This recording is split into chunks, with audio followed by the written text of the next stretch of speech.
Hello students. तो प्यारे बच्चों, आज हम इस वीडियो लेक्चर में बात करने वाले हैं आपके नेक्स्ट टॉपिक के बारे में। जैसा कि लास्ट वीडियो लेक्चर में हमने बात की थी मेल रिप्रोडक्टिव ऑर्गन्स के बारे में, मेल रिप्रोडक्टिव सिस्टम के बारे में। आज हम बात करेंगे फीमेल रिप्रोडक्टिव ऑर्गन्स के बारे में या फिर फीमेल रिप्रोडक्टिव सिस्टम के बारे में। तो जैसा कि हमने मेल रिप्रोडक्टिव सिस्टम में बात की थी कि प्राइमरी सेक्स ऑर्गन्स क्या होते हैं, सेकेंडरी सेक्स ऑर्गन्स क्या होते हैं, वहीं पे हमने फीमेल के भी प्राइमरी सेक्स ऑर्गन्स और सेकेंडरी सेक्स ऑर्गन्स के बारे में थोड़ा डिस्कशन किया था। हमने प्राइमरी सेक्स ऑर्गन्स वो ऑर्गन्स बताए थे जो गैमिट्स का फॉर्मेशन करते हैं, जो गैमिट्स का फॉर्मेशन करते हैं। गैमिट्स मेल में तो स्पर्म्स, उसका फॉर्मेशन कौन कर रहा था? टेस्टिस। और फीमेल में जो गैमिट है वो क्या है? ओवम। और उसका फॉर्मेशन कौन करता है बेटा? ओवरी। ठीक है। तो ओवरी जो है वो फीमेल रिप्रोडक्टिव सिस्टम में प्राइमरी सेक्स ऑर्गन्स की तरह रोल प्ले करता है। अब उसके बाद हम बात करें सेकेंडरी सेक्स ऑर्गन्स के बारे में। सेकेंडरी सेक्स ऑर्गन्स क्या होते हैं? तो सेकेंडरी सेक्स ऑर्गन्स में अदर जो रिप्रोडक्टिव ऑर्गन्स है वो इंक्लूड होते हैं। जैसा कि फीमेल रिप्रोडक्टिव सिस्टम की जब हमने बात की थी तो वहां पे हमने सेकेंडरी सेक्स ऑर्गन्स में बेसिकली किन किन को लिया था? हमने लिया था फैलोपियन ट्यूब को लिया था, a pair of fallopian tube, उसके अलावा यूट्रस, वेजाइना, बार्थोलिन ग्लैंड्स, इन सब के बारे में हमने बात की थी। तो बेटा एक एक करके हम हर एक पॉइंट के बारे में यहाँ पे बात करने वाले हैं। ठीक है। सबसे पहले हम लोग बात करते हैं, देखो, फीमेल रिप्रोडक्टिव सिस्टम के बारे में। किसके बारे में बात करते हैं हम? फीमेल रिप्रोडक्टिव सिस्टम के बारे में। ये डायग्राम है फीमेल रिप्रोडक्टिव सिस्टम का। ठीक है, ये डायग्राम है फीमेल रिप्रोडक्टिव सिस्टम का। अगर हम बात करें फीमेल रिप्रोडक्टिव सिस्टम के बारे में तो देखो यहाँ पे सभी पार्ट्स मैंने बनाए हुए हैं जितने आपको करने हैं। ठीक है। सबसे पहले देखो ओवरी कहाँ पे है? ओवरी ये है। कहाँ पे है ओवरी? ये है। एक लिगामेंट के थ्रू, ये क्या है इसका? लिगामेंट। लिगामेंट के थ्रू ये किससे अटैच है? यूट्रस से अटैच है, यूट्रिन कैविटी से अटैच है। ये जो अपना बीच का जो वाइडेस्ट जो पोर्शन आपको दिखाई दे रहा है ये अपना क्या है? यूट्रस। ये क्या है बेटा? यूट्रस। ठीक है। ये जो वाइडेस्ट पोर्शन आपको दिखाई दे रहा है ये क्या है? यूट्रस या फिर यूट्रिन कैविटी, कुछ भी बोल सकते हो आप। देखो तो यूट्रस से एक लिगामेंट के थ्रू अटैच है क्या? ओवरी। इतनी बात समझ में आई। अब उसके बाद हमने बात की थी फैलोपियन ट्यूब के बारे में। तो देखो ये ओवरी है, ठीक है, और इसी के साथ में जो अटैच है यूट्रस की तरफ जाते हुए एक ट्यूब लाइक स्ट्रक्चर है जिसको हम क्या बोलते हैं? फैलोपियन ट्यूब या फिर ओविडक्ट। फैलोपियन ट्यूब को आप ओविडक्ट भी बोल सकते हो। ठीक है, दोनों नेम ही फैलोपियन ट्यूब के ही हैं। ठीक है। उसके बाद अगर हम बात करें तो देखो जैसे ही जो ओवरी की तरफ से एक ट्यूब लाइक स्ट्रक्चर एक्सटेंड हो रहा है यूट्रस की तरफ, वहीं पे क्या प्रेजेंट है? Fallopian tube. अब फैलोपियन ट्यूब में बेसिकली 3 पार्ट्स होते हैं। फैलोपियन ट्यूब 3 पार्ट्स में डिवाइडेड होती है, infundibulum, ampulla and isthmus. 3 parts में डिवाइडेड होती है बेटा। कौन कौन से? Infundibulum, ampulla and isthmus. ठीक है। इन तीनों पार्ट्स के बारे में भी हम बात करेंगे कि इनफंडिबुलम क्या है, एम्पुला क्या है, इस्थेमस क्या है। ठीक है। उसके बाद अगर हम बात करें तो नेक्स्ट पार्ट हम देखते हैं सेकेंडरी सेक्स ऑर्गन का, वजाइना। ठीक है। वजाइना के बारे में भी हम बात करेंगे कि किस टाइप का सीक्रेशन ये मतलब सीक्रेट करती है, इसका रोल किसमें होता है, इनके बारे में हम लोग बात करेंगे। ठीक है। उसके बाद अगर हम बात करें on the either side of the vagina, on the either side of the vagina, vagina के दोनों तरफ एक और जो ग्लैंड है वो प्रेजेंट होती है and that is Bartholin gland. That is Bartholin gland. ठीक है। वजाइना के दोनों तरफ एक ग्लैंड प्रेजेंट होती है, दैट इज बार्थोलिन ग्लैंड। अब इस बार्थोलिन ग्लैंड का क्या रोल है फीमेल रिप्रोडक्टिव सिस्टम में, इसके बारे में भी हम लोग बात करेंगे। तो बेटा ये हमने थोड़ी सी बात की है डायग्राम के बारे में। उसके बाद अगर हम बात करें इन तीनों वर्ड्स के बारे में, what is endometrium, what is myometrium and what is perimetrium. तो जो यूट्रस है या यूट्रिन कैविटी है वो बेसिकली उसमें बेसिकली 3 लेयर्स प्रेजेंट होती है। 3 लेयर्स से सराउंडेड होता है यूट्रस, 3 लेयर्स से सराउंडेड होता है, 3 मेम्ब्रेन्स प्रेजेंट होती है उसके ऊपर। ठीक है, तो जो सबसे इनर मोस्ट लेयर है उसको हम क्या बोलेंगे, एंडोमेट्रियम। एंडोमेट्रियम कौन सी लेयर होगी, इनर मोस्ट, जो सबसे अंदर होगी। मायोमेट्रियम जो बीच में प्रेजेंट होगी, जो मिडल लेयर होगी या मिडल मेम्ब्रेन होगी, वो कौन सी होगी, मायोमेट्रियम। ये कौन सी हुई बेटा, मिडल। उसके बाद हम बात करें पेरीमेट्रियम की, तो जो सबसे आउटर मोस्ट लेयर है यूट्रस की, आउटर मोस्ट लेयर से सराउंडेड है, उस लेयर को हम क्या बोलते हैं, पेरीमेट्रियम। तो पेरीमेट्रियम कौन सी हुई, आउटर लेयर। ठीक है, तो यूट्रस बेसिकली 3 लेयर्स से या 3 मेम्ब्रेन से सराउंडेड है। वो 3 लेयर्स का नाम क्या है, endometrium, myometrium and the perimetrium. Perimetrium is the outer most layer, myometrium is the middle one and endometrium is the inner most layer. इतनी बात समझ में आई। तो बेटा ये हमने बात की है फीमेल रिप्रोडक्टिव सिस्टम के बारे में। तो देखो यहाँ पे जो ये यूट्रस था, ये मैंने यहाँ पे लिखा कि इतना जो पोर्शन है ये किसका है, अपना यूट्रस का, जो आपको ये वाइडेस्ट पोर्शन दिखाई दे रहा है। यूट्रस को वोम भी बोलते हैं, क्या बोलते हैं, वोम। ठीक है, और ये जो पोर्शन है जो ऊपर की साइड उठा हुआ है, इसको हमने क्या बोला, फंडस। फंडस या फिर बॉडी, यूट्रस की ही क्या है, ये फंडस है या फिर बॉडी है। इतनी बात समझ में आई। तो ये बच्चों ये हमने बात की फीमेल रिप्रोडक्टिव सिस्टम के डायग्राम के बारे में। अब हम एक एक पॉइंट करके एक एक पार्ट के बारे में बात करते हैं कि एक एक पार्ट का अलग अलग क्या रोल है। ठीक है, उसका स्ट्रक्चर कैसा है, उसका फंक्शन कैसा है, उसके बारे में हम लोग बात करते हैं। तो देखो बच्चों, अगर हम सबसे पहले बात करें फीमेल रिप्रोडक्टिव सिस्टम में प्राइमरी सेक्स ऑर्गन्स के बारे में, तो प्राइमरी सेक्स ऑर्गन हम सबसे पहले बात करेंगे ओवरीज के बारे में, ओवरी के बारे में, कि जो ओवरी है उसका स्ट्रक्चर कैसा है, उसका फंक्शन क्या है, उसके बारे में हम लोग बात करते हैं। तो देखो, the ovaries are a pair of almond shaped structure present on either side of uterus. Almond shape का स्ट्रक्चर होता है बेसिकली, ठीक है, आलमंड शेप या ओवल शेप का स्ट्रक्चर होता है ओवरीज का, और ए पेयर मतलब 2 ओवरीज प्रेजेंट होती है इन अ फीमेल बॉडी। पेयर मतलब क्या हुआ, 2 ओवरी प्रेजेंट है। ठीक है, आलमंड शेप की है, आलमंड लिख दो या फिर आप लिख दो ओवल शेप की है। ठीक है, structure present on either side of uterus. ठीक है, देखो बेटा अगर हम बात करें डायग्राम के बारे में, तो देखो ये ओवरी का स्ट्रक्चर है, ओवरी है, किस शेप की है, ये आलमंड शेप की है। किस शेप की है बेटा, आलमंड शेप की है, आलमंड शेप या आलमंड स्ट्रक्चर। ठीक है, which is present in a pair, pair में प्रेजेंट है, एक इस तरफ है एक इस तरफ है, एक राइट ओवरी होगी एक लेफ्ट ओवरी होगी। ठीक है, उसके अलावा अगर हम बात करें पेयर में प्रेजेंट है on the either side of the uterus, uterus के आइदर साइड, दोनों साइड पे प्रेजेंट है ओवरी। ठीक है, तो जो फर्स्ट लाइन हमने बोली वो आपको डायग्राम से समझ में आ गई। अब हम बात करते हैं नेक्स्ट लाइन के बारे में। देखो बेटा नेक्स्ट अगर हम बात करें, they help to produce eggs और ओवा। ओवरी का फंक्शन क्या होता है, गैमिट को प्रोड्यूस करना, गैमिट का प्रोडक्शन करना, जो फीमेल गैमिट है। और फीमेल गैमिट क्या है, ओवम, ओवा या फिर एग, तीनों नेम हो सकते हैं, ओवम, ओवा या फिर एग। ठीक है, तो एग्स को या ओवा को प्रोड्यूस करना फंक्शन है इसका। And secrete hormone like estrogen and the progesterone. और 2 टाइप के हॉर्मोन्स भी बेसिकली रिलीज करती है, सीक्रेट करती है ovary, estrogen and the progesterone. ठीक है, तो ओवरी के फंक्शंस क्या क्या हो गए, एक तो गैमिट का फॉर्मेशन करना, मतलब एग या ओवा को प्रोड्यूस करना। सेकंड उसका फंक्शन क्या हुआ, एस्ट्रोजन एंड प्रोजेस्टेरोन हार्मोन को रिलीज करना।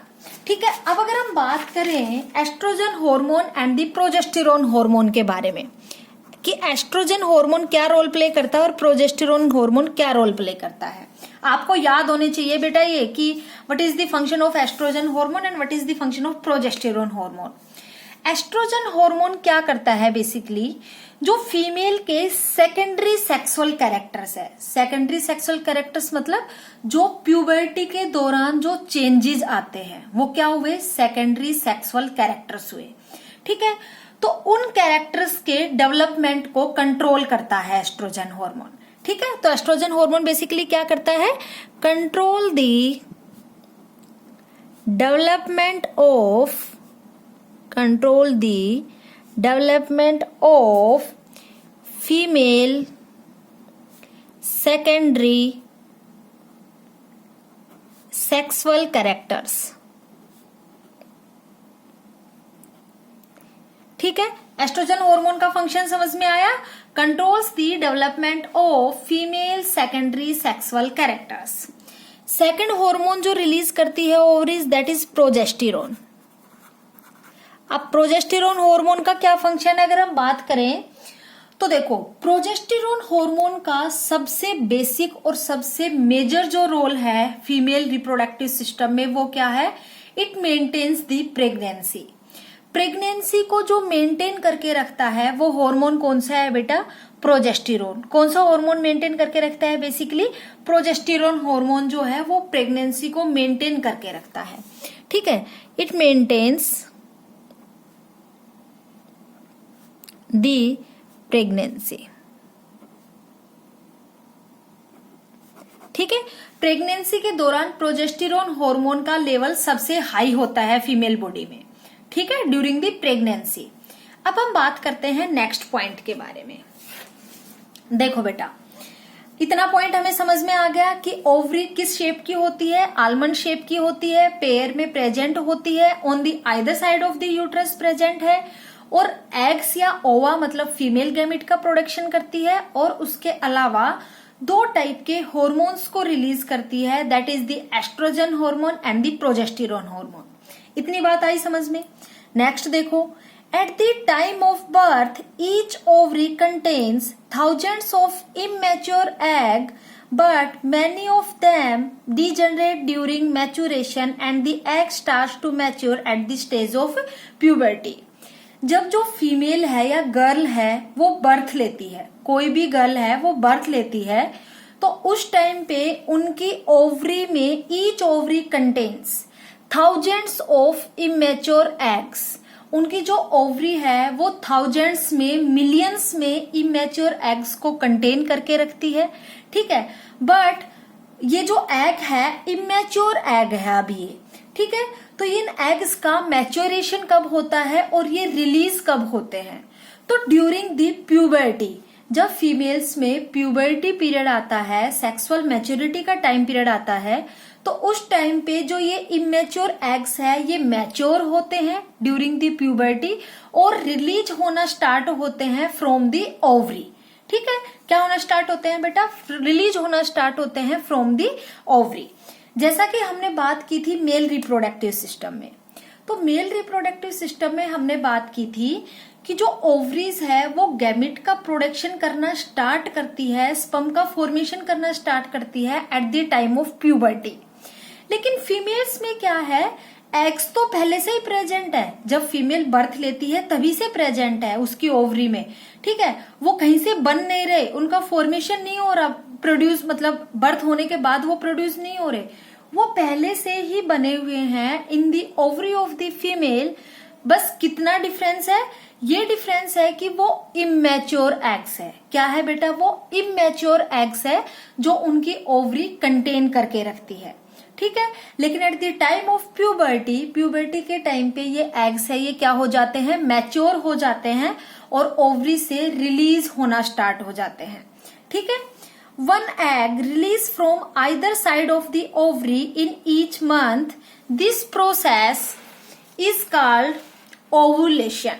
ठीक है, अब क्या इसने क्या बोला है, one egg release from either side of the ovary, मतलब अब टू ओवरीज थी, one on the right side, one on the left side. ठीक है, अब क्या हुआ कि जो दोनों ओवरी है वो पर मंथ, जैसे कि एक मंथ में राइट वाली ओवरी अपना एग मतलब एग रिलीज करेगी, नेक्स्ट मंथ लेफ्ट ओवरी अपना एग रिलीज करेगी। ठीक है, ड्यूरिंग और ये एग रिलीज के प्रोसेस को ही क्या बोलते हैं, ओव्यूलेशन। एग रिलीज के प्रोसेस को क्या बोलते हैं बेटा, ओव्यूलेशन। ठीक है, during the menstruation, during the menstrual cycle, ovary releases its egg from either side of the ovary in each month. जब मेंस्ट्रुएशन पीरियड चल रहा होता है, अब आप मेंस्ट्रुएशन के बारे में भी बात करेंगे हम लोग, फीमेल रिप्रोडक्टिव सिस्टम के बारे में, कि मेंस्ट्रुएशन सिस्टम, मेंस्ट्रुअल साइकिल या फिर मेंस्ट्रुएशन सिस्टम होता क्या है, उसके बारे में भी हम बात करेंगे। तो ड्यूरिंग दी मेंस्ट्रुअल साइकिल या ड्यूरिंग दी मेंस्ट्रुएशन क्या होता है, ओवरी जो है वो वन एग रिलीज करती है from either side of the ovary in each month. इस मंथ के दौरान जो मेंस्ट्रुअल साइकिल है उसमें मान लो राइट ओवरी से अगर एग रिलीज हुआ है तो नेक्स्ट मंथ में लेफ्ट ओवरी से होगा, ठीक है। और इस रिलीज जो एग का रिलीज है इसको हम क्या बोलते हैं बेटा, ओव्यूलेशन, ठीक है। ए mature egg is protected by surrounding nutritive and protective layers and this complete structure is Graafian follicle. जो मैच्योर एग है उसके सराउंडिंग में बहुत सारे टाइप की प्रोटेक्टिव लेयर्स प्रेजेंट होती है। क्या प्रेजेंट होती है, प्रोटेक्टिव लेयर्स और protective layers and nutritive layers present होती है। मतलब जो इस मैच्योर एग को प्रोटेक्शन प्रोवाइड करती है और न्यूट्रिटिव जो नरिशमेंट प्रोवाइड करती है, न्यूट्रिशन प्रोवाइड करती है मैच्योर एग को, ऐसी बहुत सारी लेयर्स से सराउंडिंग होता है, सराउंडेड होता है ये मैच्योर एग। और इस पूरे स्ट्रक्चर को, जितनी लेयर से वो सराउंडेड है, और उस पूरे स्ट्रक्चर को हम क्या बोलते हैं, ग्राफियन फॉलिकल। उस कंप्लीट स्ट्रक्चर को, जितनी लेयर से मैच्योर एग सराउंडेड है, प्रोटेक्टिव लेयर या न्यूट्रिटिव लेयर से जितनी लेयर से एग सराउंडेड है, उस कंप्लीट स्ट्रक्चर को हम क्या बोलते हैं, ग्राफियन फॉलिकल, ठीक है बेटा। A female release 400 to 500 egg in its complete life cycle. एक फीमेल है वो रिलीज करती है approx 400 to 500 eggs in its complete life cycle. अपनी कंप्लीट लाइफ साइकिल में वो अप्रोक्स इतने एग्स रिलीज करती है। देखो प्यूबर्टी स्टार्ट, अगर हम प्यूबर्टी की बात करें कि जो गर्ल्स में जो प्यूबर्टी है बेसिकली वो किस एज में स्टार्ट होती है, तो बेसिकली 10 to 13 ईयर्स में मान लो स्टार्ट हो गई गर्ल्स में प्यूबर्टी, 10 to 13 ईयर्स में स्टार्ट हो गई प्यूबर्टी, ठीक है, puberty time. Menstrual cycle start हो गई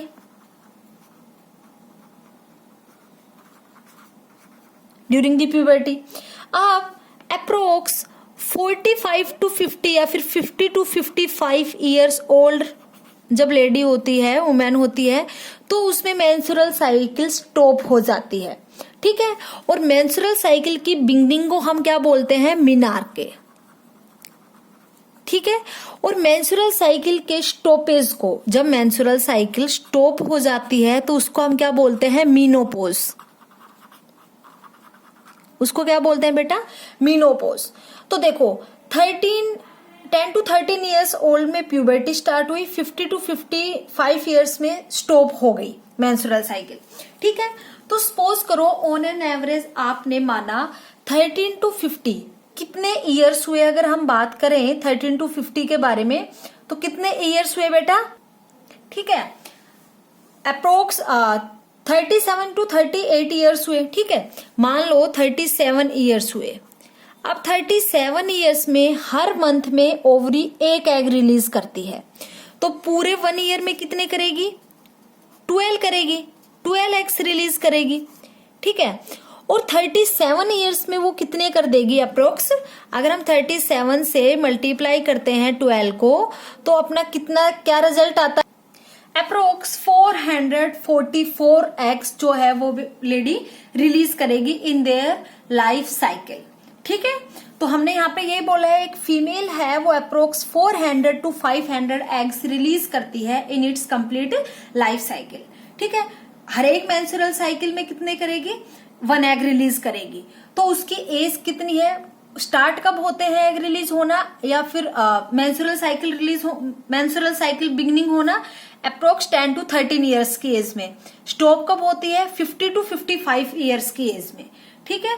1-2 ईयर ऊपर नीचे भी हो सकता है, जरूरी नहीं कि एग्जैक्ट यही हो, ठीक है।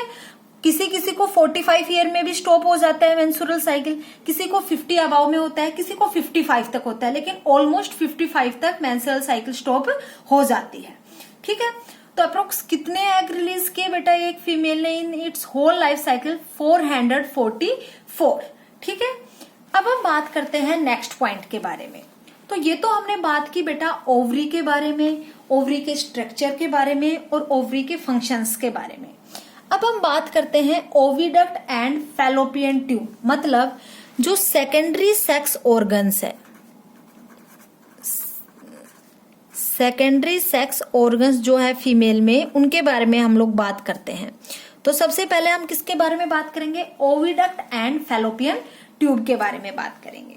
तो देखो, these are pair of narrow tube-like structure extended from ovaries and come into uterus। Diagram में अगर हम बात करें फैलोपियन ट्यूब के बारे में, एक ट्यूब लाइक स्ट्रक्चर है जो ओवरी की तरफ से एक्सटेंड हो रहा है और कहां तक जा रहा है? यूट्रस तक जा रहा है। कहां तक जा रहा है बेटा? यूट्रस तक जा रहा है। इतनी बात समझ में आई फैलोपियन ट्यूब के बारे में अगर हम बात करें। नेक्स्ट पॉइंट देखो, extended from ovaries and come into uterus तक जा रहा है। Internally it is lined by glandular ciliated epithelium. Internally जो फैलोपियन ट्यूब है वो लाइंड होती है by glandular ciliated epithelium which facilitate passage of ovum towards uterus. ठीक है, इंटरनली ग्लैंडुलर सिलिएटेड एपिथेलियम से लाइंड होती है, मतलब इंटरनली अगर हम बात करें फैलोपियन ट्यूब की तो इसमें कुछ सिलिया प्रेजेंट होते हैं, हेयर लाइक स्ट्रक्चर। सिलिया क्या हुए बेटा? हेयर लाइक स्ट्रक्चर हुए। तो ग्लैंडुलर सिलिएटेड एपिथेलियम होते हैं अंदर की साइड, इंटरनली लाइंड होती है फैलोपियन ट्यूब।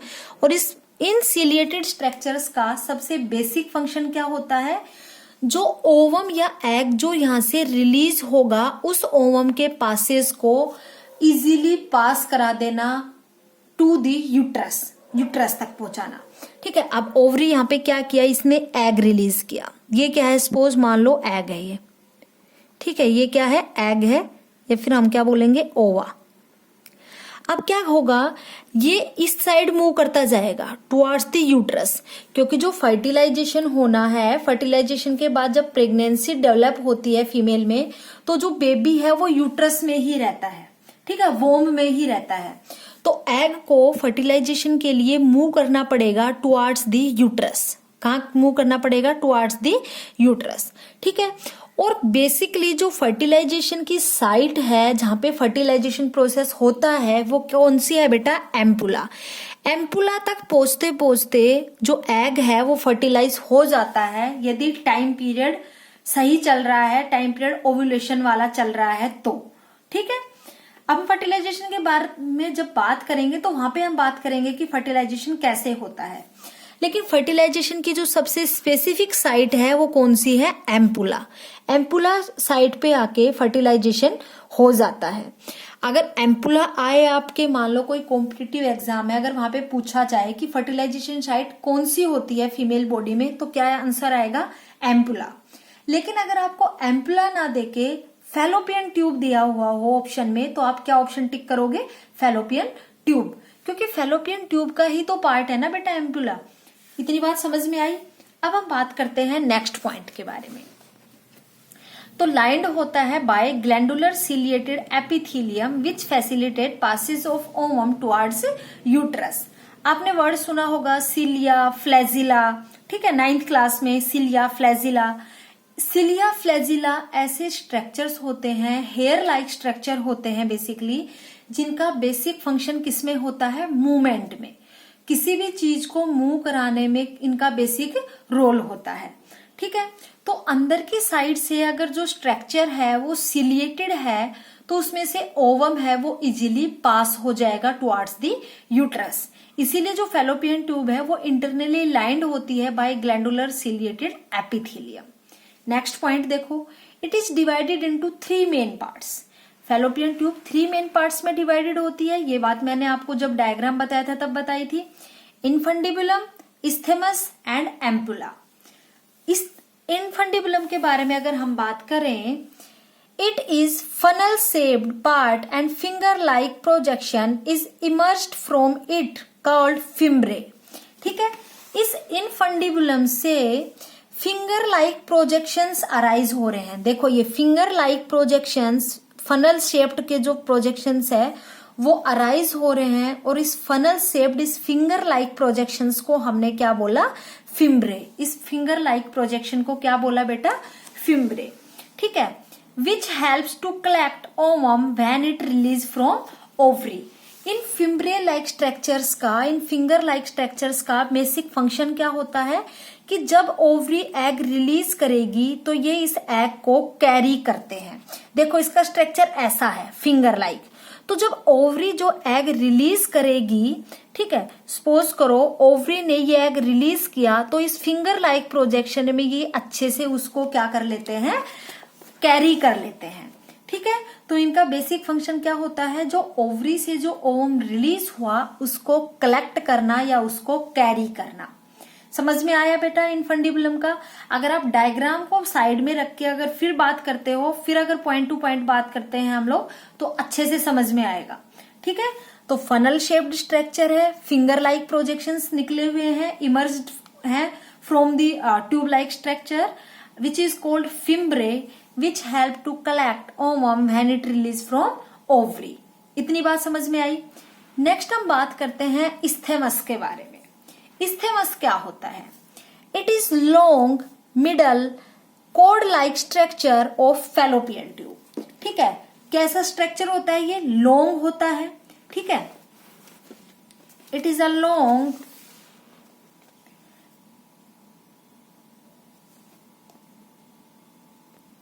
देखो it is a long structure, tube like structure है।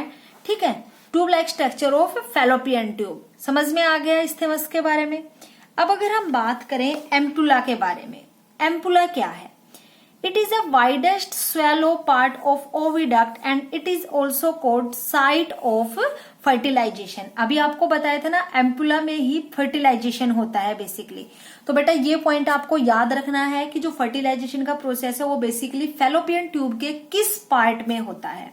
तो it is a widest swollen part of oviduct and it is also called site of fertilization. इतनी बात समझ में आई। ये हमने बात की फैलोपियन ट्यूब के बारे में। नेक्स्ट हम बात करते हैं यूट्रस या फिर वोम के बारे में। किसके बारे में बात करते हैं बेटा, यूट्रस या वोम के बारे में, जो कि अपना सेकेंडरी सेक्स ऑर्गन है फीमेल बॉडी का। तो यूट्रस देखो, अगर आपको देखें तो यूट्रस सबसे वाइडेस्ट पार्ट है जो बीच में प्रेजेंट है। ठीक है, इन दी बिटवीन रेक्टम, रेक्टम जो नीचे का पार्ट होगा, एनएस से जस्ट पहले वाला जो पार्ट है रेक्टम, और इन यूरिनरी ब्लैडर के बीच में। ठीक है, बेसिकली यहाँ पे इसकी जो लोकेशन है वो होगी। स्ट्रक्चर के बेसिस पे अगर हम बात करें यूट्रस के बारे में, it is a thick walled, thick walled ही है। जब 3 लेयर से सराउंडेड है, अगर कोई चीज अगर हम उस पर 3 परतें लगा दें तो वो थिक वॉल्ड होगा। तो यूट्रस भी कैसा है, थिक वॉल्ड है। पियर शेप्ड, पियर का जो आपने शेप देखा होगा, ठीक है, अनासपत्ति का जो आपने शेप देखा होगा, तो आपने देखा होगा उसका शेप कुछ ऐसा ही होता है, पियर शेप्ड स्ट्रक्चर है। ठीक है, pear shaped muscular organ because it is surrounded by 3 layers. It is present in pelvic cavity. कहाँ प्रेजेंट होता है बेसिकली ये, pelvic cavity between rectum and urinary bladder. ठीक है, कहाँ पे प्रेजेंट है, पेल्विक कैविटी में प्रेजेंट है, between the rectum and urinary bladder. इतनी बात समझ में आई। Uterus is lined by mucous membrane which is richly supplied with blood which is endometrium.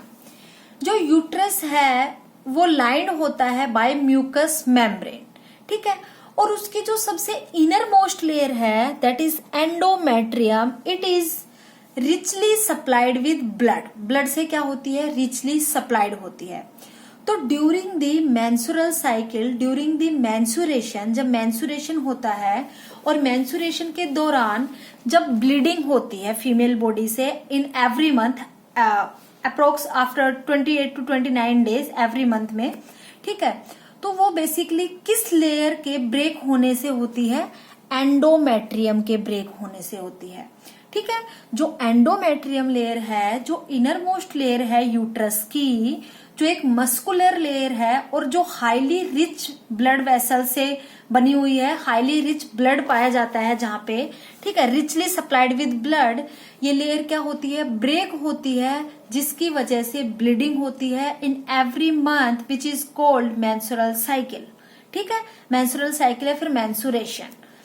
Next देखो, embryo grow and develop in the uterus. मैंने आपको बताया बेसिकली जो प्रेगनेंसी है या जो बेबी का इम्प्लांटेशन है वो कहाँ होता है, यूट्रस में होता है। एम्ब्रियो ग्रो, फर्टिलाइजेशन हुआ, male gamete and the female gamete दोनों फ्यूज किए, दोनों ने फॉर्मेशन किया जाइगोट का। अब जैसे जैसे आगे फर्दर जाइगोट में डिविजन्स होते जाएंगे तो वो किसका फॉर्मेशन करते हैं, एम्ब्रियो का फॉर्मेशन करते हैं। तो इस यूट्रस में ही क्या करता है, ये एम्ब्रियो है, ये ग्रो करेगा and develop in the uterus, और यूट्रस में ही डेवलप होगा, फीटस का स्ट्रक्चर लेगा until the time of delivery, जब तक कि प्रेग्नेंट लेडी की डिलीवरी नहीं हो जाती, जब तक कि पार्चुरेशन पीरियड नहीं आ जाता।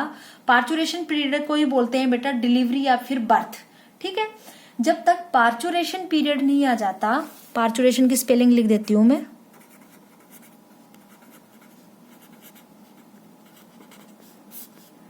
ठीक है, जब तक पार्चुरेशन पीरियड नहीं आ जाता या जब तक बेबी की डिलीवरी नहीं हो जाती, RI आता है यहाँ पे, ठीक है, पार्चुरेशन पीरियड। तो पार्चुरेशन पीरियड को ही हम क्या बोलते हैं, बर्थ या फिर डिलीवरी, बेबी का बर्थ होना या फिर डिलीवरी होना। ठीक है, तो जब तक कि पार्चुरेशन पीरियड नहीं आ जाता तब तक एम्ब्रियो ग्रो भी करता है एंड डेवलप भी करता है इन दी uterus. The lower narrower part of uterus is called cervix, CERVIX, cervix, which leads in vagina। ठीक है, अब यहाँ पे क्या बताया है, जो यूट्रस का नीचे जाके जो नैरो पार्ट का फॉर्मेशन हो गया, वहां पे जो नैरोअर पार्ट है उसको क्या बोला, cervix, which leads in the vagina, जो वजाइना की तरफ क्या कर रही है, लीड कर रही है। Vagina is a copulatory organ of the female reproductive system. हम वजाइना के बारे में भी बात करेंगे अभी। ठीक है, तो इतनी बात समझ में आ गई बेटा। डायग्राम के ही बेसिस पे अब तक जो पॉइंट्स बताए हैं सारे डायग्रामेटिकली अगर आप देखो तो समझ सकते हो। इतनी बात हो गई क्लियर। नेक्स्ट पॉइंट देखो, नेक्स्ट हम बात करेंगे वजाइना के बारे में। ठीक है, vagina is the third secondary sex organ of the female body. It is large tubular organ and internally it is lined by folded with mucous membrane called rugae. ठीक है, large होता है, tubular structure होता है, tubular organ होता है, which is internally lined by folded with mucous membrane. ठीक है, called rugae. उसको हम क्या बोलते हैं, rugae. It is also known as copulatory organ. जैसे कि हमने मेल रिप्रोडक्टिव सिस्टम में पेनिस को कोपुलेटरी ऑर्गन बोला था, फीमेल्स में जो कोपुलेटरी ऑर्गन है बेसिकली जो during the sexual intercourse sperms को, सीमन को कलेक्ट करता है, बेसिकली कैरी करता है, वो कौन सा ऑर्गन होगा, फीमेल का कोपुलेटरी ऑर्गन। तो फीमेल का कोपुलेटरी ऑर्गन क्या हुआ बेटा, वजाइना, बिकॉज इट receives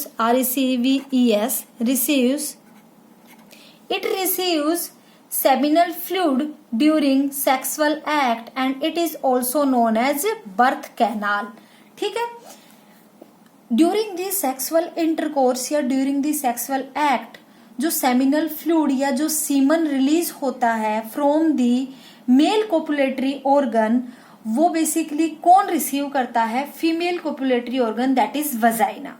ठीक है, and it is also called birth canal, और इसको बर्थ कैनाल भी बोलते हैं। क्यों, क्योंकि ड्यूरिंग द डिलीवरी जो बेबी है वो जहां से निकलता है या फिर जहां से इमर्ज होता है फीमेल बॉडी से, वो बेसिकली कौन सा पार्ट है, वजाइना। वजाइना से ही बेसिकली क्या क्या होता है, देखो अगर हम बात करें, वजाइना एक कोपुलेटरी ऑर्गन है क्योंकि ड्यूरिंग दी सेक्सुअल इंटरकोर्स ये क्या करता है, सीमन को कैरी करता है, सीमन को रिसीव करता है। सेकंड, इसको बर्थ कैनाल बोलते हैं क्योंकि during the delivery because baby is emerged out from the organ, क्योंकि जो बेबी है वो वजाइना से ही इमर्ज होता है ड्यूरिंग पार्चुरेशन। ठीक है, RI आएगा यहाँ पे, ड्यूरिंग दी पार्चुरेशन पीरियड या डिलीवरी के टाइम पे जो बेबी इमर्ज होता है बाहर की साइड, वो किससे होता है? वजाइना से, इसलिए हम इसको बर्थ कैनाल भी बोलते हैं। And it also serve as passage for menstrual bleeding, और जो मेंस्ट्रुएशन के टाइम पे मेंस्ट्रुअल साइकिल के दौरान जो ब्लीडिंग होती है वो भी कहाँ से होती है? वजाइना से होती है। तो बेसिकली अगर हम बात करें तो वजाइना के जो 3 रोल्स है, जो 3 फंक्शंस है, वो क्या क्या हो गए? सबसे पहले तो कोपुलेटरी ऑर्गन है क्योंकि सीमन को रिसीव करता है। सेकंड बर्थ कैनाल है क्योंकि बेबी की डिलीवरी यहीं से होती है। थर्ड मेंस्ट्रुअल ब्लीडिंग क्योंकि मेंस्ट्रुअल साइकिल के दौरान जो ब्लीडिंग है वो यहीं से होती है। तो समझ में आया वजाइना के बारे में। अब हम बात करते हैं बेटा नेक्स्ट फीमेल रिप्रोडक्टिव सिस्टम की ग्लैंड्स के बारे में। तो बेसिकली हम 2 ग्लैंड्स की बात करेंगे। First is the Bartholin's gland, second is the mammary gland. First देखो Bartholin glands. These are pair of oval large gland present on either side of vagina which helps to secrete lubricant during parturition RI and copulation। देखो Bartholin gland कहाँ present है? Pair में present है, Oval shape की है। किस shape की होती है? ओवल होती है, लार्ज होती है, present on the either side of the vagina, vagina के दोनों तरफ प्रेजेंट है, ठीक है। Which help to secrete lubricant, जो सीक्रेट करती है। ल्यूब्रिकेंट मतलब जो एक सॉफ्टनेस प्रोवाइड करके जाए, जो प्रेगनेंसी के दौरान इजीली बेबी को बाहर की साइड डिलीवर कर दे, एक सॉफ्टनेस प्रोवाइड करा के जाए, एक म्यूकस लाइक स्ट्रक्चर प्रोवाइड करा के जाए, ठीक है, उसी को हम क्या बोलेंगे? Lubricant. During parturition and copulation, copulation का ही मतलब क्या होगा बेटा? सेक्सुअल एक्ट या सेक्सुअल इंटरकोर्स, सेक्सुअल एक्ट या फिर sexual intercourse. Copulation, sexual act, sexual intercourse या फिर कोइटस, चारों वर्ड बिल्कुल सेम है, आपको कंफ्यूज नहीं होना है। Copulation, sexual act, sexual intercourse and the coitus, चारों वर्ड एक ही है। चारों का मतलब ही क्या है? Sexual intercourse between the male and the female. इतनी बात समझ में आई। तो बार्थोलिन ग्लैंड के बारे में बात हो गई। अब हम बात करते हैं मेमरी ग्लैंड के बारे में। It is also known as breast, mammary glands को ही ब्रेस्ट बोलते हैं। Present on thoracic region, generally maturated in females, ठीक है, थोरैकिक रीजन में प्रेजेंट होती है, थोरेसिक रीजन में प्रेजेंट होती है। Basically generally maturated in females, females में मैच्योर होती है ड्यूरिंग प्यूबर्टी, प्यूबर्टी के दौरान डेवलप होती है, ठीक है। ये बात जब हमने चेंजेस पढ़े थे फीमेल में प्यूबर्टी की, तो हमने बात की थी कि मेमरी ग्लैंड्स का डेवलपमेंट भी होता है during the puberty. And it mainly help to feed young ones after birth, ठीक है। तो जो सबसे बेसिक फंक्शन है वो क्या हुआ मेमरी ग्लैंड्स का, कि ड्यूरिंग द बर्थ जब यंग वन प्रोड्यूस होता है, जब बेबी प्रोड्यूस होता है, उसको फीड कराने में जो सबसे मेजर रोल होता है वो किसका होता है? मेमरी ग्लैंड्स का या फिर ब्रेस्ट का। मेमरी ग्लैंड्स से ही उनको फीड कराया जाता है, उनको दूध पिलाया जाता है, लैक्टेशन में लैक्टेशन फंक्शन किया जाता है, ठीक है। नेक्स्ट देखो, mammary gland is also present in males but it is not functional. Mammary glands present तो मेल्स में भी होती है बट वो नॉन फंक्शनल होती है, नॉट फंक्शनल होती है, मतलब वो फीडिंग के लिए हेल्प नहीं करती, ठीक है, और ना ही उनका जो अदर रोल है जैसे फीमेल्स में होता है, ना ही उनके वो रोल्स होते। मेल्स में प्रेजेंट होती है मेमरी ग्लैंड्स। देखो जब आपने 9th क्लास में बात की होगी, डाइवर्सिटी वाले चैप्टर में आपने बात की होगी, तो आपने क्लासिफिकेशन पढ़ा होगा, एनिमल क्लासिफिकेशन, उसमें आपने पढ़ा होगा एनिलिडा और आर्थ्रोपोडा, इकाइनोडर्मेटा, मोलस्का, इन सब के बारे में बात की होगी। तो वहां पे आपने मैमल्स के बारे में जब पढ़ा होगा, तो मैमल्स को बेसिकली हम लोग किससे आइडेंटिफाई करते हैं? मैमल्स का जो सबसे बेसिक जो फीचर है वो क्या होता है बेटा? प्रेजेंस ऑफ, मैमल्स को हम कैसे आइडेंटिफाई करते हैं? On the basis of presence of mammary glands, presence of mammary glands, ठीक है। मैमल्स को हम distinguish he on the basis of mammary glands के बेसिस पे करते हैं। तो मेमरी ग्लैंड्स प्रेजेंट बेसिकली सभी मैमल्स में होती है, लेकिन डिपेंड करता है कि किन में फंक्शनल है, किन में नॉन फंक्शनल है।